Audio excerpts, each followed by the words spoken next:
Dans un monde de plus en plus connecté, il n'est pas surprenant que les écrans occupent une place importante dans notre quotidien, pour nous, mais aussi pour nos enfants. Les opportunités qu'ils offrent sont nombreuses, qu'il s'agisse d'apprendre, de se divertir ou de rester en contact avec ses amis. Mais parfois, ce qui est une source d'épanouissement peut devenir un excès avec des effets négatifs sur le bien-être psychique, physique, émotionnel et social. En tant que parent, il est normal de se poser des questions.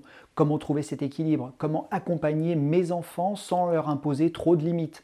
Ensemble, nous allons explorer ces questions et découvrir des solutions pratiques et bienveillantes pour favoriser un usage équilibré des écrans au sein de la famille.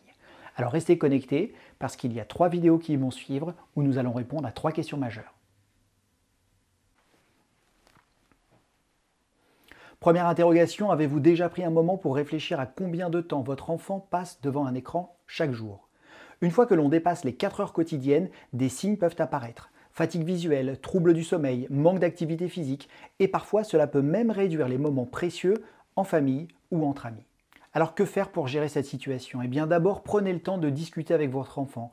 Demandez-lui ce qu'il pense de son temps passé devant les écrans et je vous assure que vous pourriez être surpris de ses réponses. Ensuite, proposez des alternatives. Pourquoi ne pas essayer des jeux, des promenades ou tout simplement des moments en famille, comme la cuisine?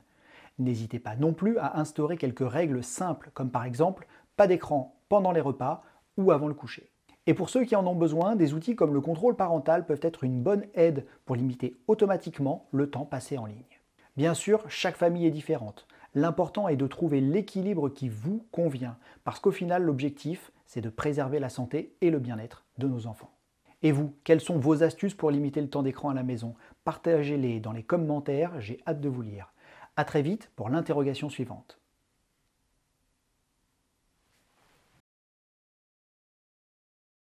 Une autre question, interrogation que beaucoup de parents se posent.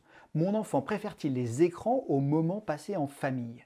Vous est-il déjà arrivé que votre enfant reste collé à son téléphone ou à sa console au lieu de passer du temps avec vous?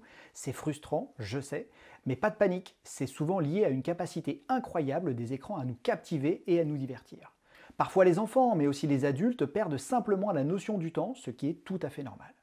Alors comment réagir face à cette situation? Eh bien, première étape, montrez l'exemple. Si vous lâchez vous aussi votre écran pour partager des moments avec votre enfant, vous lui envoyez un message fort. Les enfants apprennent beaucoup par imitation, alors soyons les premiers à déconnecter. Deuxième étape, créer des moments spéciaux, organiser des activités qui renforcent les liens, cuisiner ensemble, jouer à des jeux de société, bricoler ou encore regarder un film en famille. Ces moments simples peuvent devenir des souvenirs précieux. Et troisième étape, fixez des règles claires. Mettez en place des moments sans écran, où toute la famille déconnecte. Par exemple, les repas ou une soirée hebdomadaire sans téléphone, juste pour se reconnecter entre nous. Et surtout, rappelez-vous, ce n'est pas une guerre contre les écrans, c'est une belle opportunité de renforcer les relations familiales. J'espère que ces astuces vous aideront. N'hésitez pas à partager les vôtres. On se retrouve bientôt pour la 3e interrogation.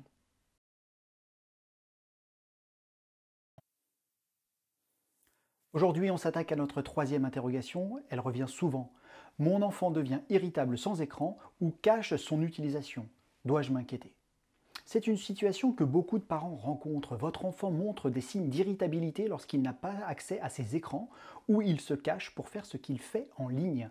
Cela peut être très déconcertant, mais pas de panique. Souvent, cela révèle d'un besoin d'accompagnement. Et dans certains cas, cela peut être lié à des expériences négatives, comme le cyberharcèlement, mais pas systématiquement. Alors comment réagir face à ce genre de comportement? Première étape, ouvrez le dialogue. Prenez le temps de poser des questions ouvertes, avec bienveillance et sans jugement. L'objectif est de montrer à votre enfant que vous êtes là pour l'écouter, quoi qu'il traverse. Deuxième étape, proposez des alternatives enrichissantes. Encouragez-le par exemple à essayer d'autres activités qui pourraient l'intéresser, l'inscrire au sport, organiser des sorties en plein air ou trouver ensemble un loisir créatif. Ces moments permettent de se détacher des écrans tout en s'amusant.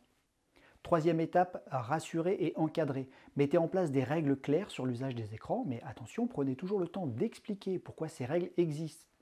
Cela aide votre enfant à comprendre que ses limites sont là pour son bien et pas juste pour le restreindre.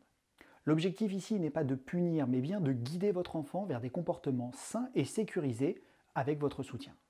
J'espère que ces conseils vous seront utiles. Et vous, avez-vous des astuces pour gérer ce type de situation? Partagez-les, je serai ravi de les lire. Nous avons fait le tour de nos différentes interrogations. Les principales, il y en a bien d'autres bien sûr, alors prenez soin de vous et de vos enfants et à très vite pour de nouveaux conseils.